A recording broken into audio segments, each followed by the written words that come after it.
मोक्षवासी माता जी, चांदा देवी, लक्ष्मी नारायण जी पुतड़ा आज 11 दिन हो गए हम सबको छोड़कर वो परम धाम पधार गई।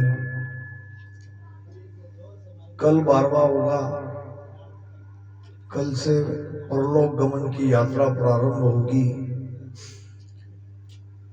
12 दिन तक वो हंस आत्मा यही रहती है।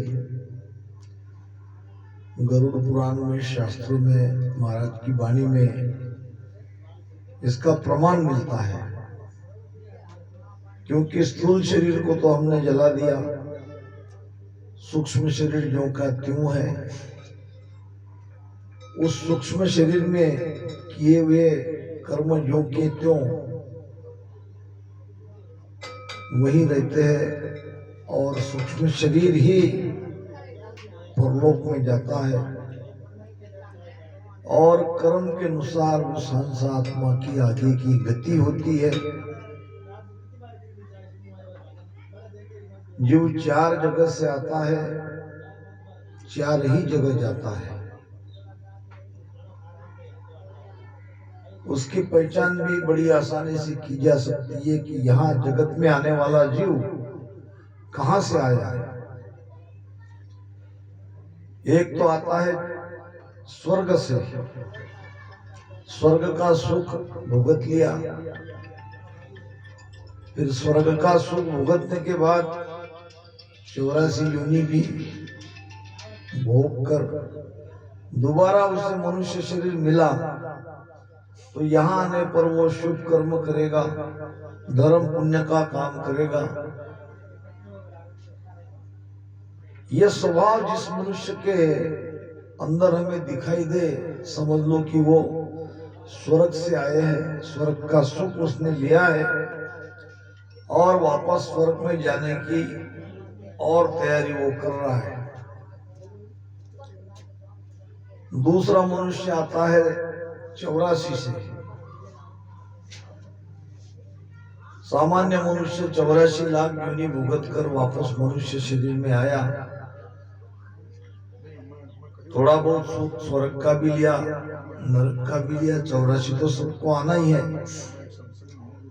तो वो अपने परिवार में खुश रहेगा, ज्यादा कुछ भक्ति भाव नहीं रहेगा, वापस 84 में जाने की ही उसकी तैयारी रहेगी। तीसरा प्रकार का जीव आता है नरक यात्रा भुगत के। अब जो नरक से आया है उसका स्वभाव यहाँ भी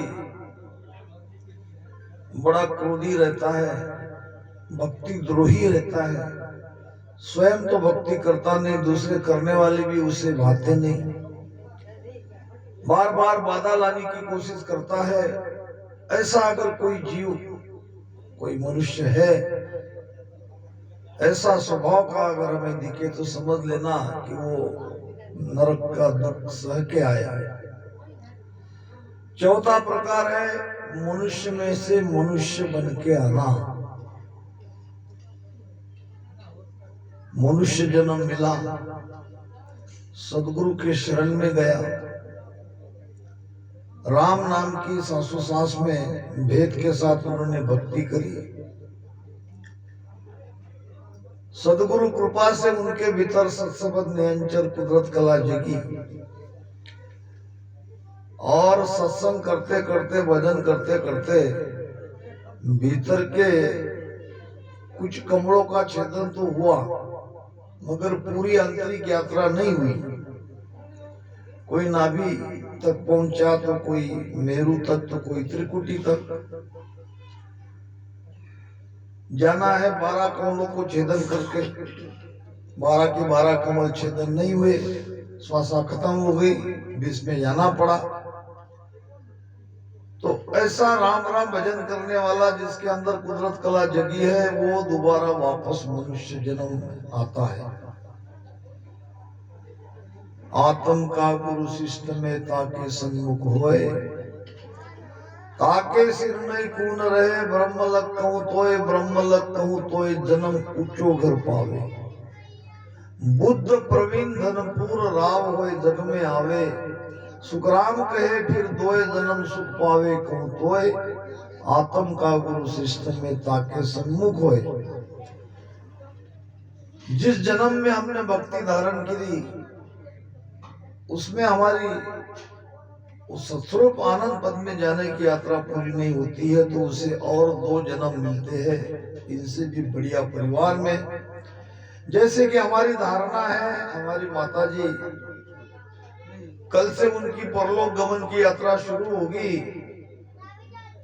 तो मोक्ष में ना भी गई तो जरूर मनुष्य शरीर धारण करेगी और राम स्नेह परिवार में ही उनका जन्म होगा, इसमें कोई शंका नहीं। तो इस प्रकार ये भक्ति करने से कहीं से भी हमें घाटा नहीं है, लाभ ही लाभ है। मंगल से सत्संग का प्रारंभ करेंगे। आज का मंगल का विषय है संसार में ऐसे ऐसे प्रमाण हुए हैं मिले हैं हमें जो गुरु महाराज ने बताया है, जिन्होंने जिंदगी भर तो भक्ति नहीं करी मगर ऐसा कुछ उनके जीवन में प्रसंग आ गया, मजबूरन न चाहते हुए भी उनको राम नाम की भक्ति में आना पड़ा। कुछ घड़ी में, कुछ आखिरी पल में, कुछ आखिरी के दिन में, तो उसका उन्हें क्या फायदा मिला। बहुत लोग कहते हैं कि सारी उम्र हमने सांसारिक कार्य में व्यवहार में लगा दिया, भक्ति करने से क्या होगा, कहते हैं ऐसे। अब कहाँ श्वासा चलेगी, अब शरीर भी साथ नहीं देगा, मगर ऐसा नहीं है। ये बीज मंत्र है, एक बार जाग गया तो ये आगे जिंदगी में भी दूसरे जन्म में भी काम आएगा। आइए गुरु महाराज क्या कहते हैं। आन धर्म दीन चार उपद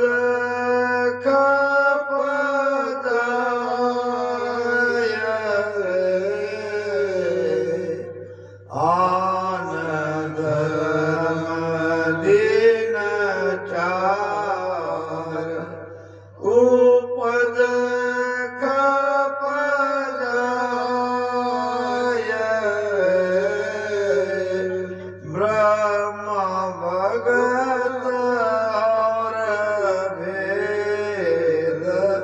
अटल जुग माय ब्रह्म भगत और वेद अटल जग माय। आन धर्म और ब्रह्म भक्ति दोनों में क्या भेद है, दोनों में क्या अंतर है।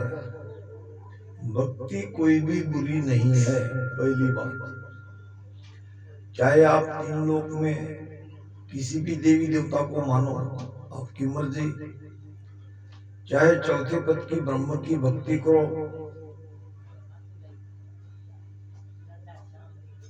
भक्ति करने वाले सभी धन्य है। कुछ भी न करने से ठीक ही है, मगर एक सत्स्वरूप आनंद पद की आपने आत्म भक्ति छोड़ के बाकी जो भक्ति करते हैं वो सभी आन भक्ति कहलाएगी। आन नाम अन्य। एक मोक्ष के अलावा त्रिलोक के सुख की प्राप्ति करने के लिए जो भी हम भक्ति करते हैं वो सभी अन्य भक्ति कहलाती है, उनका भी फल है।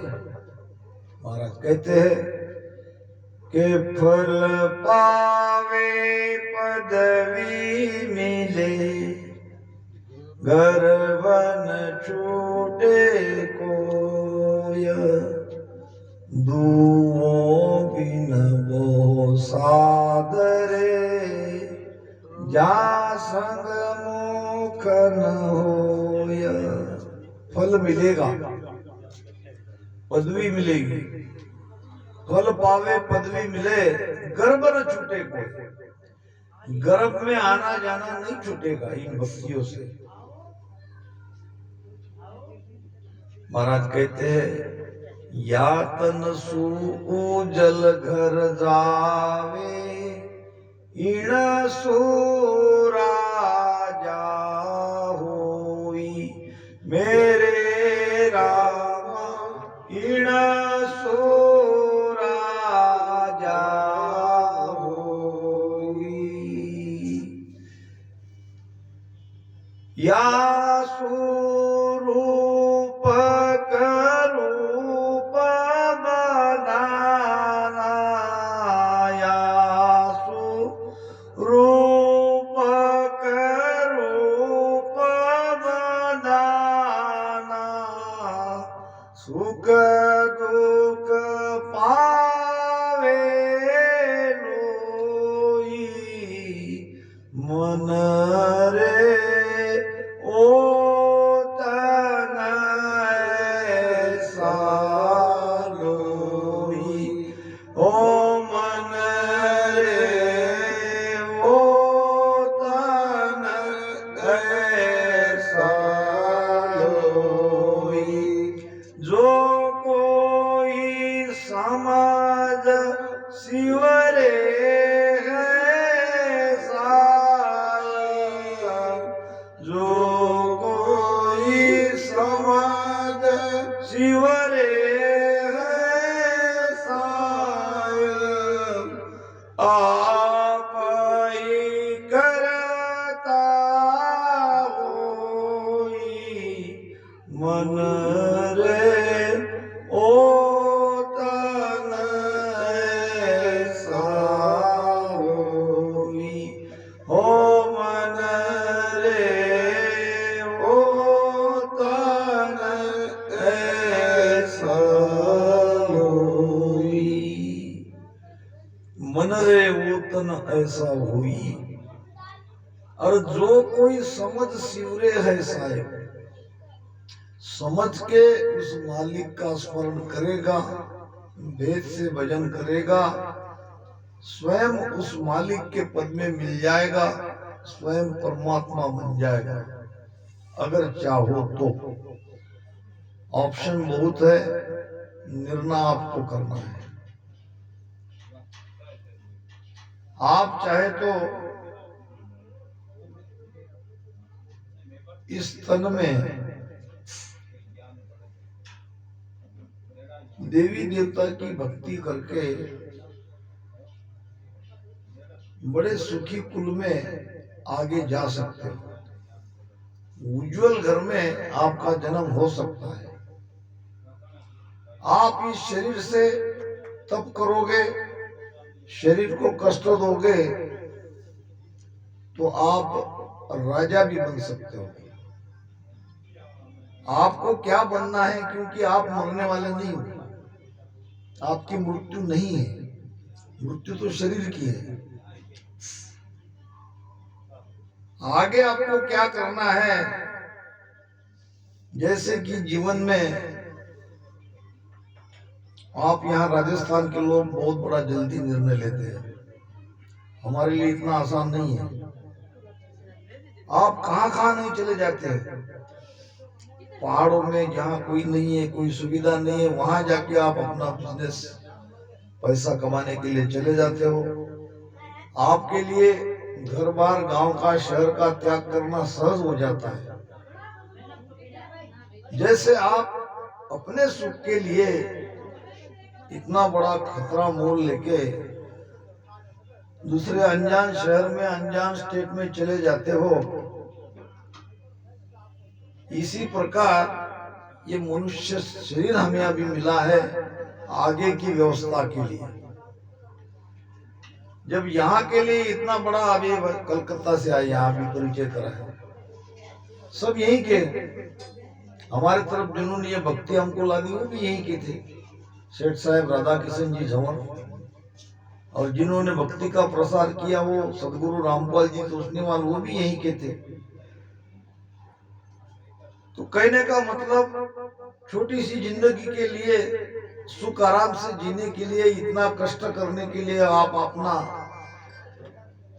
यहाँ जन्म वहां जना, पले बड़े, इन सब को छोड़ के चले जाते हो।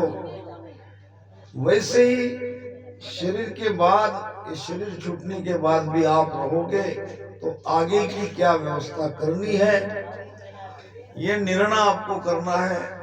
महापुरुषों की वाणी में आपको सारे ऑप्शन मिलेंगे। अगर तप करते हैं तो राजा बनते हैं। कहते हैं कि भगवान राम अयोध्या में एक सभा चल रही थी, तो एक कुत्ते की रोने की आवाज आई और वो भगवान राम के कान पर कड़ी सभा में दक्कल हो रहा था। लक्ष्मण जी को कहा कि जाके देखो कुत्ते को क्या पीड़ा है, क्या तकलीफ है।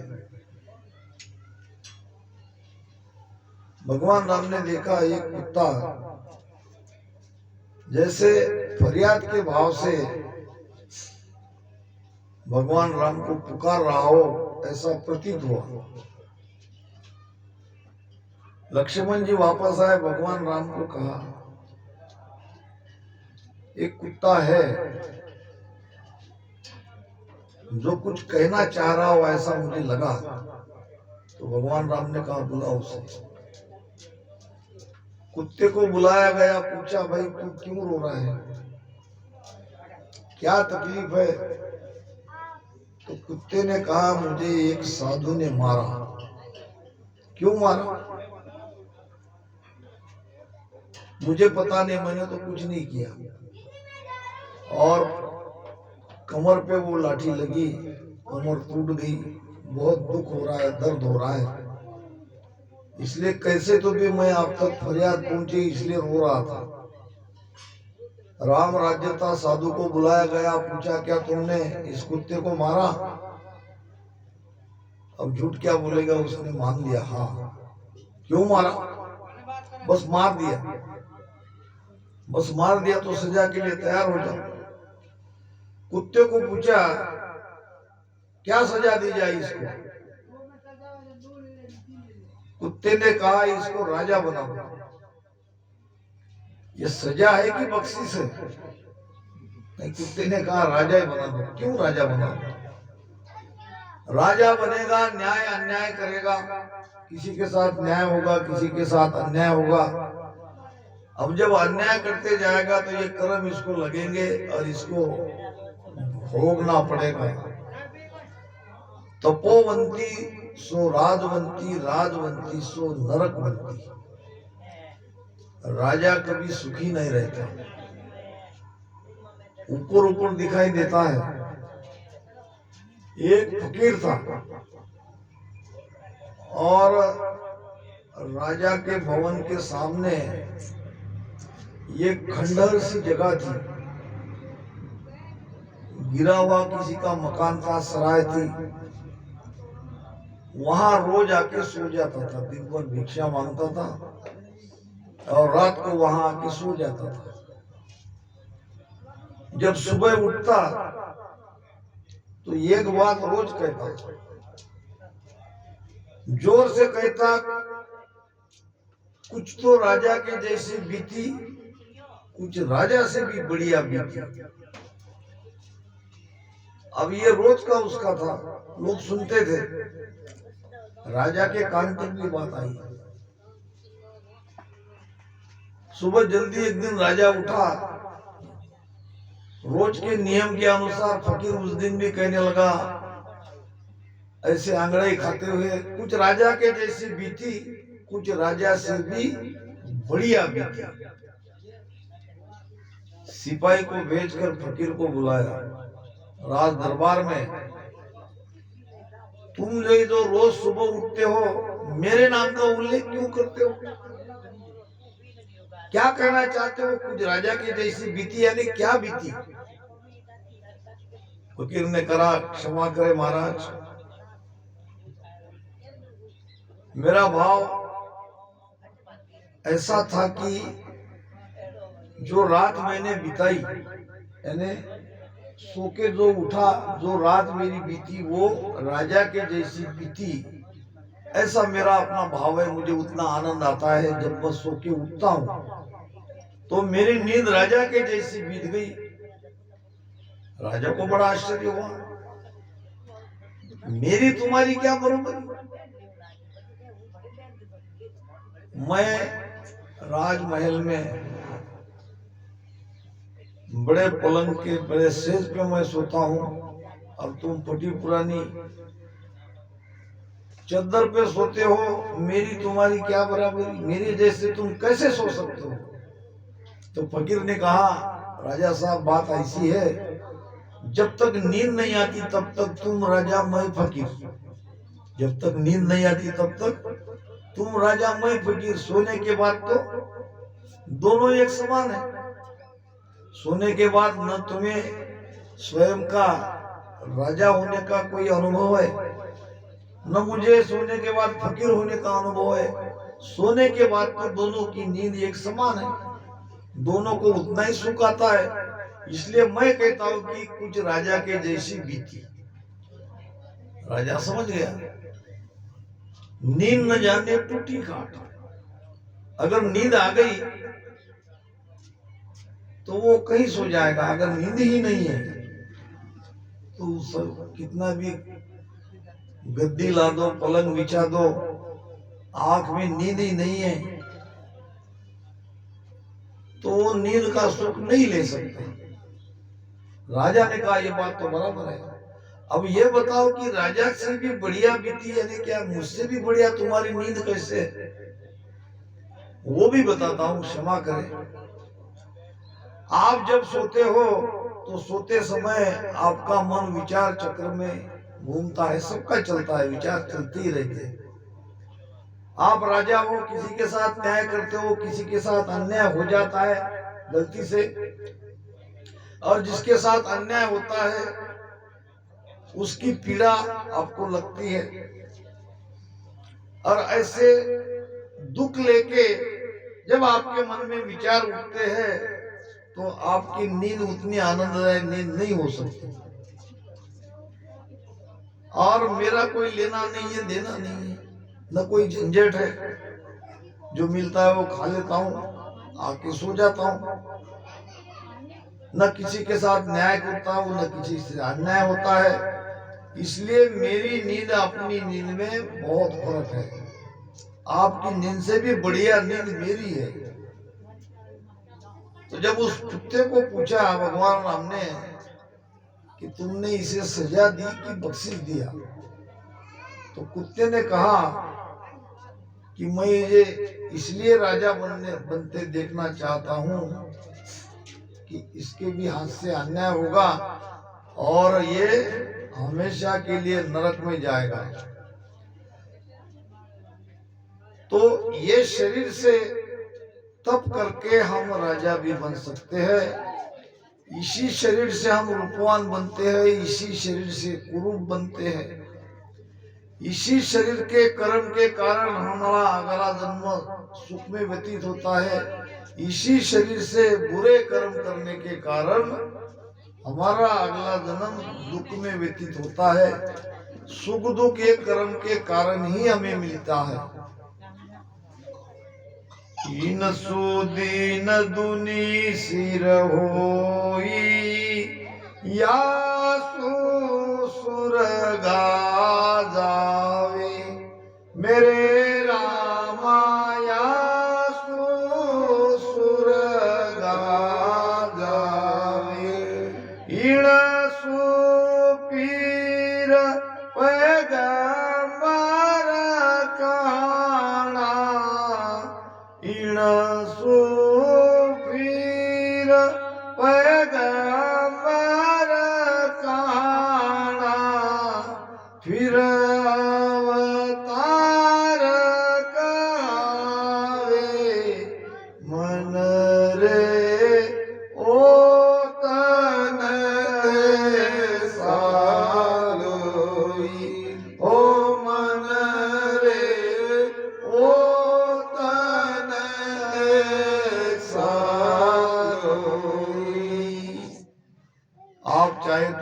शरीर से बादशाह बन सकते हो, देवता बन सकते हो, भगवान इंद्र बन सकते हो। इसी से ही स्वर्ग की प्राप्ति हो सकती है। इसी शरीर से आप शुभ कर्म करोगे, धर्म पुण्य करोगे तो स्वर्ग में जाओगे ही जाओगे। सब इसी शरीर के किए हुए कर्म के कारण ही हमारा अगला आगे क्या कहाँ जाने वाले, कौन सा सुख मिलने वाला है, कौन सा दुख मिलने वाला है, ये सभी अभी उसका पूरा लेखा जोखा लिखने में आ जाता है। कर्म के आधार से जीवात्मा सुख दुख भुगतता है। ये तो सभी शास्त्र धर्म सभी मत इस बात को मानते हैं। मिन का देह अमोलक हीरो, ऐसो वर न कोई, मेरे रामा ऐसो वर न कोई। इन सुशेष महेश्वर देवा, इन सुशेष महेश्वर देवा, यासु भगवत होई मन रे ओ तन ऐसा लोई, ओ मन रे ओ तन ऐसा लोई। मिन का जन्म अमोलक हीरो, हीरे से भी कीमती है। ये तो उपमा दी है हीरे की, वरना ये मनुष्य जन्म हीरे से भी कीमती है। ऐसो औरन कोई, 84 लाख योनि में दूसरा कोई शरीर हमारे शरीर के जैसा नहीं है। अगर हम इसकी कीमत समझ गए तो। एक कुम्हार था, मिट्टी लाने के लिए गधा पाल रखा था। रोज सुबह उठ के मिट्टी लाता था जंगल में, और उसके मिट्टी के बर्तन बनाता था। वही उसका पेट भरने का धंधा था। एक दिन सुबह सुबह गया, रास्ते में कोई चमकीला पत्थर उसे दिखाई दिया। अभी दिन निकल ही रहा था। अब उसने उठा के देखा। अब कुमार क्या परख करेगा, उसको ठीक लगा, उसने गधे के गले में बांध दिया। अब जब मिट्टी लाके वो नगर में आ रहा था तो रास्ते में एक जोहरी खड़ा था। जोहरी ने देखा ये गधे के गले में ये कुमार ने ये क्या बांध रखा है। थोड़ा नजदीक जाके देखा तो वो अनमोल हीरा था। क्या था वो? हीरा। अनमोल हीरा गधे के गले में बांधा हुआ है, इसका मतलब कुमार कुछ जानता नहीं है। तो चलो इसको ले लेते हैं। पुराने जमाने की बात होगी। जोहरी ने कहा, क्यों कुमार, ये गधे के गले में तुमने क्या बांध रखा है? मैं इसे भी बढ़िया तुम्हें लाके देता हूँ, ये मुझे दे दो, ऊपर से पैसा भी देता हूँ, क्या लोगे? अब कुमार ने कहा, मुझे क्या पता है क्या है, मैं थोड़ी जानता हूँ ये कौन सा पत्थर है, तुम ही बताओ क्या दोगे? तो उसने कहा 5 पैसे देता हूँ। कुमार को लगा 5 पैसे, चलो थोड़ा रुकते हैं, देखते हैं, अगर ज्यादा कल आए तो ठीक है, नहीं तो 5 पैसे में कल इसके दे देंगे। ऐसा मन बना के नहीं करके चला गया। अब जोहरी को लगा इसको तो परख है नहीं, दूसरा कोई गांव वाला जानता नहीं ये क्या है। संयोग से आगे और एक दूसरा जोहरी मिला। और उसने भी देखा गले के गले में नायाब अनमोल हीरा है। उसने कहा बेचोगे? हाँ बेचना तो है। क्या दोगे? जो चाहो आप मांगो। मांगना भी तो आना चाहिए। ये कामदार था, भगवान की भक्ति करी, दोनों आंखों से सूरदास था। भगवान प्रसन्न हो गए। बोलो क्या चाहिए? तो उसने कहा सोने के बर्तन में, क्या कहते हैं वो नहाने के बर्तन के लिए, आप हाँ टप, आपकी भाषा में टपी को, सोने के टप में मेरे पोते को मैं नहाते हुए देखना चाहता हूँ। क्या मांगा उसने? सोने के टप में मेरे पोता, समझते ना, मेरा पोता नहाए और ये मैं देखना चाहता हूँ। एक ही वक्त भगवान ने कहा था मांगना तुझे एक ही है, और एक में सब मांग लिया। पहली बात तो शादी नहीं हुई थी, अब शादी होगी। शादी होगी तो पोता जब तक नहीं होगा, यानी लड़का होगा, लड़की की शादी होगी, पोता होगा, तब तक की उम्र भी मांग ली। अब सोने के टप में पोते को नहाना, यानी उतना धनवान तो होना ही चाहिए ना। आंखें मांग ली, आंखें भी मांग ली, धन भी मांग लिया, उम्र भी मांग ली। मांगते भी तो आना चाहिए, भगवान प्रसन्न हो गए तो। और एक कथा याद आ गई। पति पत्नी भगवत भक्त थे, पत्नी बड़ी सुंदर थी, और एक बेटा था। आने जाने वाले लोग ज्यादातर पत्नी की तरफ नजर रखते थे। भक्ति करी, भगवान ने कहा मांगो क्या मांगना है, 3 वरदान देता हूं। तो उसने कहा मेरी पत्नी को सूअर बना दो। सूअर समझते? सूरडी। अरे ये क्या मांग रहे हो? नहीं नहीं, सूरडी बनाओ। भगवान ने तथास्तु कहा, आप बन गई सूरडी। अब यहाँ वहां मुंह मारे, गंदे नाली में रहे, बहुत परेशान हो गया।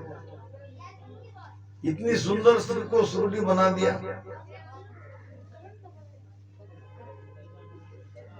अब क्या किया जाए? अब तो उपाय नहीं। फिर भगवान का पास एक बार और शिलक था। भगवान ने कहा दूसरा वर तुम्हारा और बाकी है, मांगो क्या मांगना है। अब मांगना क्या है? भगवान मेरी पत्नी को जैसी थी वैसी बना दो। भगवान भी मिले, 2 वरदान भी मिला, मगर लाभ कुछ नहीं हुआ। तो यहाँ अपना प्रमाण याद नहीं चल रहा, किसी को याद हो तो बता दो कौन सा चल रहा था। वही भक्ति मांगना भी तो नहीं आता लोगों को। हाँ तो उसके पहले क्या चल रहा था? पोते को सोने के, हाँ पोते को सोने के टब में नहाता देखो, वही हो गया। उससे आगे का चल रहा था गधे वाली बात। गधे वाली बात तो बहुत बढ़िया, वाह वाह। इसका मतलब सत्संग में बहुत बढ़िया आपका ध्यान है। तो दूसरा जोहरी आया और उसने पूछा कि भाई तुम जो मांगो उतने में मैं लेता हूँ, दूसरा तुमको गधे के गले में पत्थर भी देता हूँ। तो उसने कहा मुझे 10 पैसे चाहिए। कुमार खुश था, वो तो 5 में ही ले रहा था, ये तो डबल मुनाफा मैं कमाऊंगा। और खरीदा नहीं है, मिला है। उसने 10 पैसे निकाल के दे दिए और वो अनमोल हीरा ले लिया। आगे पहला वाला जोहरी राह ही देख रहा था, 10 पैसे तो 10 पैसे दे देंगे, 15 मंगे तो 15 दे देंगे, लेना तो आज है ही। देखा गले में कोई पत्थर तो है मगर वो वाला नहीं है। उसने रुका, अरे भाई कहाँ गया वो कल वाला? वो तो मैंने बेच दिया। अरे कितने में बेचा? 10 पैसे। 5 पैसे मैंने नफा कमाया। अरे मूर्ख, तेरे जैसा मूर्ख कोई नहीं है। तूने तो अनमोल हीरा 10 पैसे में बेच के आ गया, इसको तू मुनाफा कहता है? कुमार ने कहा मैंने मुनाफा कमाया, नुकसान तुम्हारा हुआ, मुझे क्या पता वो हीरा है। मेरे लिए तो एक पत्थर के ज्यादा कीमती नहीं था, मगर तुम्हें तो पता था वो हीरा था। हीरा होकर भी तुमने हीरे को 5 पैसे में मांगा, घाटा तो तुम्हारा हुआ। मैं तो संतोषी हूँ, मुझे तो नफा ही हुआ। कहने का मतलब, अगर हम हमारे इस मनुष्य शरीर के महत्व को नहीं समझेंगे तो आगे की यात्रा हमारी बड़ी दुखदाई रहेगी। मृत्यु आसान नहीं है, बड़ी पीड़ा होती है। सब किए हुए कर्म याद आता है, बीच बीच में आके यमदूत सताते हैं। सब समझ में आता है कि मृत्यु कितना भयानक सत्य है। और उसके अलावा शरीर की मृत्यु होते ही हम तो मरते ही नहीं है। तो महाराज कहते हैं कि इसके बारे में आज ही विचार करो, आज ही सोचो।